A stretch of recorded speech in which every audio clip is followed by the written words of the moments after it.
कैसे हैं दोस्तों?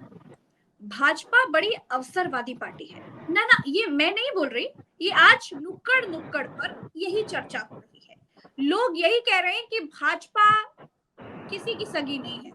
दोस्तों, भाजपा के पूर्व मुख्यमंत्री हैं, गुजरात के मुख्यमंत्री रहे हैं विजय रूपाणी। अहमदाबाद प्लेन क्रैश में उनकी मौत हो गई। उनकी मौत पर उनके अंतिम संस्कार के समय अमित शाह समेत तमाम बड़े बड़े नेता मंत्री पहुंचे, बड़े बड़े लोग पहुंचे, तो बड़ा बड़ा खर्चा भी हो गया। लेकिन जो भाजपा अपने लोगों को, अपने नेताओं को, अपने पार्टी के कार्यकर्ताओं तक को देवतुल्य बताती है, वो भाजपा अपने ही पार्टी के, अपने ही मोदी जी के गुजरात के पूर्व मुख्यमंत्री विजय रूपाणी के अंतिम संस्कार के खर्चे को देने से मना कर देती है। उन विजय रूपाणी के लिए ये हुआ है जिन विजय रूपाणी ने अपना जीवन, सर्वस्व, सब कुछ भारतीय जनता पार्टी को सौंप दिया। लेकिन जब उनके अंतिम संस्कार की बात आई तो उस खर्चे का बिल उठाकर उनके घर पर फेंक दिया गया। दोस्तों, ये सब क्यों हो रहा है, क्या हो रहा है, इस पर भी बात करेंगे। लेकिन आज एक और करारा झटका भी मिला है मोदी सरकार को, वो भी सुप्रीम कोर्ट की तरफ से, उस पर भी बात करेंगे। देखिए, स्क्रीन पर आपको ये दिख गया होगा कि किस तरीके से रूपाणी के अंतिम संस्कार का खर्चा तक भाजपा नहीं उठा पाई, जिसने अपना जीवन का सर्वस्व भाजपा को सौंप दिया। अब लोग यही कह रहे हैं कि इनका कोई सगा नहीं, जिससे इन्होंने ठगा नहीं। आज हमारे साथ वरिष्ठ पत्रकार केपी मलिक सर हैं, उनसे बहुत सारे मुद्दों पर बात करनी है, इसीलिए हम तो सत्तारी बैठ गए हैं।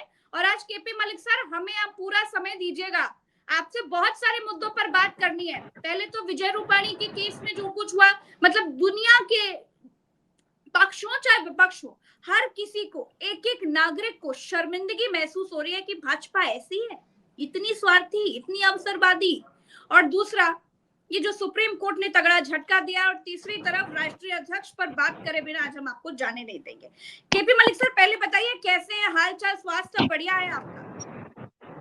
धन्यवाद प्रज्ञा जी, मैं बिल्कुल ठीक हूँ और कोई मुझे ऐसी कोई परेशानी नहीं है। लेकिन जिस तरह से आप भारतीय जनता पार्टी की बात कर रहे हैं, भारतीय जनता पार्टी में ये कोई नई बात नहीं है जो आप कर रहे हैं।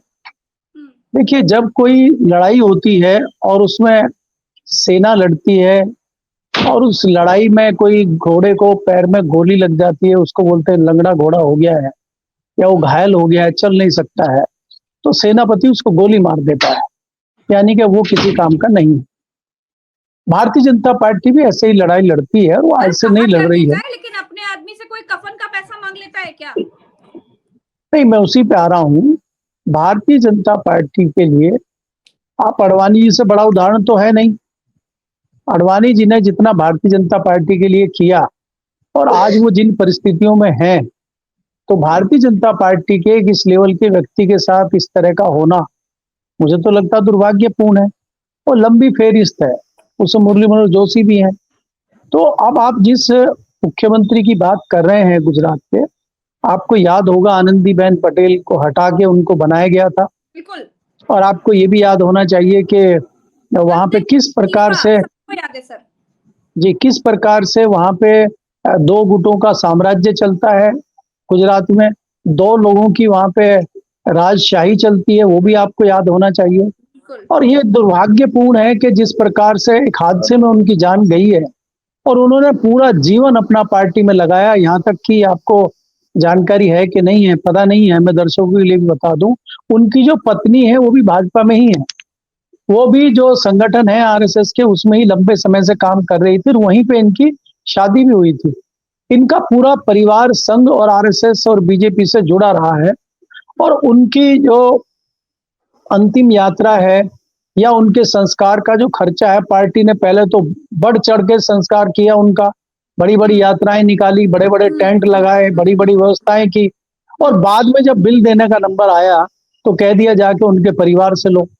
तो ये लगता है कि पार्टी वही कर रही है कि जब व्यक्ति जिंदा है तो उसका प्रयोग कीजिए, और जब व्यक्ति जिंदा नहीं है तब उसको छोड़ दीजिए, उसके परिवार पे छोड़ दीजिए। और ये खाली रूपाणी के साथ नहीं है, बहुत सारे लोगों के साथ इस प्रकार का हो रहा है। परिवार की तरफ से क्या प्रतिक्रिया आई है? माफी चाहती हूँ, मुझे आपको रोकना पड़ा, लेकिन वो भी दर्शकों को बताना जरूरी है।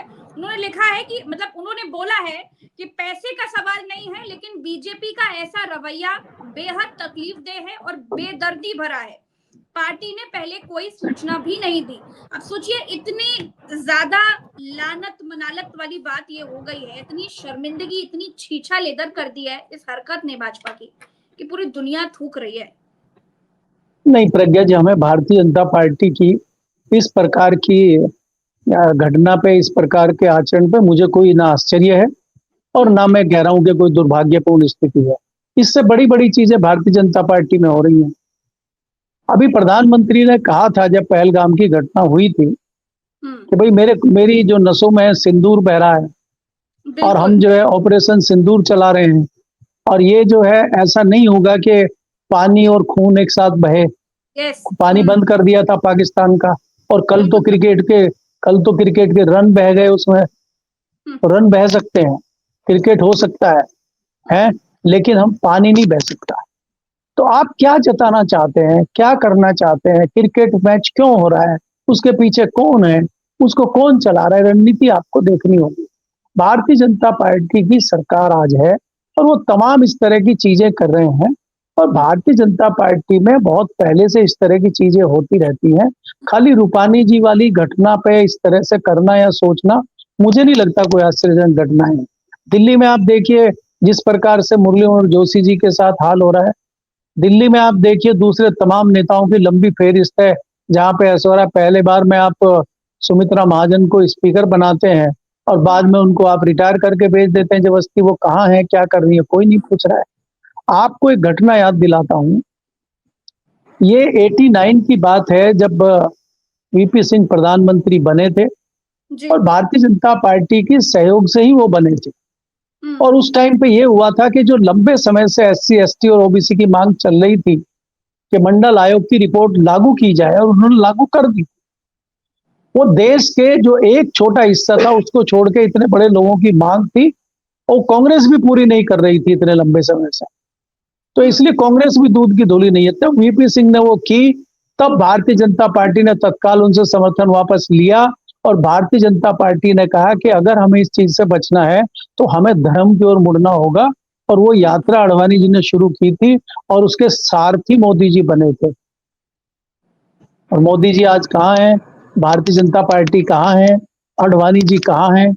और वो जो क्रांतिकारी लोग आए थे उस समय पे, जो धर्म का झंडा लेके चल रहे थे, झंडा बरदार बने थे, वो आपके विनय कटियार जी, उमा भारती जी, वसुंधरा जी, कल्याण सिंह जी, वो किधर है? कल्याण सिंह जी का तो आपको पता ही है, उनको तो किस तरह से लात मार के लास्ट में निकाला गया था और उन्होंने अलग पार्टी उनको बनानी पड़ी थी। तो फायदा किसको हुआ वो भी आप जानते हैं। तो ये भारतीय जनता पार्टी इस तरह की है कि कहां पे हमारा पार्टी का फायदा हो रहा है, हमें वो देखना है। कुछ लोगों के साथ क्या करना है, क्या हो रहा है, उससे इनका कोई लेना देना नहीं है। लेकिन ये सर तो सच्चाई है। एक प्रैक्टिकल बात भी जानना चाहूंगी कि किसी पूर्व मुख्यमंत्री की इस तरह से विमान हादसे में मृत्यु होने के बाद उसको, जिसको राजकीय शोक एक दिन का जिसके लिए घोषित किया गया, पूरे राजकीय तरीके से, पूरे राजकीय सम्मान के साथ जिनकी अंत्येष्टि हुई, अंतिम संस्कार हुआ, क्या वो खर्चा सरकार को ही उठाना पड़ता है या फिर वो खर्चा परिवार वालों के ऊपर थोप दिया जाता है? मैं ये थोड़ा समझना चाहती हूँ। देखिए प्रज्ञा, वो एक मुख्यमंत्री थे, और मुख्यमंत्री का एक प्रोटोकॉल होता है। एकदम अगर उनका प्रोटोकॉल होता है, तमाम चीजें राज्य की सरकार करती है, और जब तो और अच्छा करती है अगर आप सत्ता में है और उसी दल की सरकार है, तब तो बहुत अच्छे से होता है। हाँ। दूसरा, अगर विपक्ष की को वहां पे सरकार बन जाती है और आप उस तरह से प्रोटोकॉल नहीं निभाते हैं तो उस पर कई बार सवाल भी खड़े होते हैं। आज अगर किसी दूसरे दल की सरकार गुजरात में होती और उनके साथ इस तरह का हादसा होता तो उस पर भी सवाल उठते हैं। एकदम। लेकिन यहाँ जिस प्रकार से ये यात्राएं निकाली गई, जिस तरह से इंतजाम किया गया, उसमें कुछ हद तक तो सरकार करती है, लेकिन ज्यादा जिम्मेदारी पार्टी की होती है, उस सियासी दल की होती है, क्योंकि सियासी दल के लोग ही। सर अगर घर का नौकर भी बीमार हो जाता है तो उसका इलाज का खर्चा भी मालिक उठा लेता है, लेकिन यहाँ तो पूरे पार्टी को सर्वस्व सौंप दिया विजय रूपाणी जी ने। और मतलब आज वो दिन आ गया है कि हम लोग कह रहे हैं कि कितना गलत किया भारतीय जनता पार्टी ने अपने ही पार्टी के पूर्व मुख्यमंत्री के साथ भी अंतिम समय में। नहीं तो मैं आप इसलिए बात कर रहे हैं क्योंकि ये ताजा ताजा बातें हैं। मैंने तो आपको तमाम उदाहरण दिए हैं, एकदम सही बात है, आगे भी दिए हैं। वाजपेयी जी का स्वर्गवास कब हुआ, कब घोषित किया गया, फिर उनको किस प्रकार से उनकी अस्थियों को पूरे भारत में घुमाया गया, हाँ हाँ। उसके क्या नफे नुकसान हुए। तो ये कई सारी चीजें ऐसे देखी जाती है कि जाने वाला चला गया, अब हमें उसका एडवर्टाइज करने से कितना फायदा हो रहा है, कितना लाभ हो रहा है, वो हम देखते हैं। अगर आप देखते हैं किसी की एक्सीडेंट में डेथ हो जाती है, तो वहाँ जो पुलिस वाला होता है वो सोचता है कि कुछ इसके जेब में से मिल जाए, दूसरे लोग होते हैं कुछ इसका हाथ लग जाए, सामान ही चुरा लें इसका। तो सब अपने-अपने एजेंडे पे लगे हुए हैं। कोई एक भला व्यक्ति आता है जो उसको हॉस्पिटल में ले जाने की सोचता है, नहीं तो बाकी तो अपने-अपने एजेंडे पे लगे रहते हैं। तो पार्टी के कुछ लोग हैं जो ज़्यादातर एजेंडे में लगे हुए हैं। अब इसको आप ये कह दें कि 100% भारतीय जनता पार्टी के लोग खड़े होके ये कर रहे हैं। आज भारतीय जनता पार्टी को चला कौन है? 2 लोग चला रहे हैं। वो तो गुजरात से आते हैं, वो तो गुजराती लॉबी है और गुजरात के ही सीएम के साथ ही हो रहा है। तो आप इसको समझ लीजिए, इतना विस्तार से इतना अंदर जाने की ज़रूरत नहीं है। आप खाली समझ लीजिए कि ये गुजरात का मामला है, गुजरात से हो रहा है, गुजरात में ही हो रहा है और उनके साथ जो सीएम थे, उनके साथ और भी 271 के लगभग लोगों की मृत्यु हुई थी। तो उनका भी परिवार को दुःख है और उनके साथ क्या हुआ होगा? उनको भारतीय जनता पार्टी ने अलग से कुछ दिया है क्या? गुजरात की सरकार ने कोई फैसिलिटी दी है क्या? इस पे भी एक रिपोर्ट बननी चाहिए, उस पे भी एक मीडिया का अ, अभियान चलना चाहिए कि किसको क्या मिला और क्या नहीं मिला है। रूपानी जी का तो हमारे सबके सामने इसलिए आ गया कि वो वीवीआईपी थे।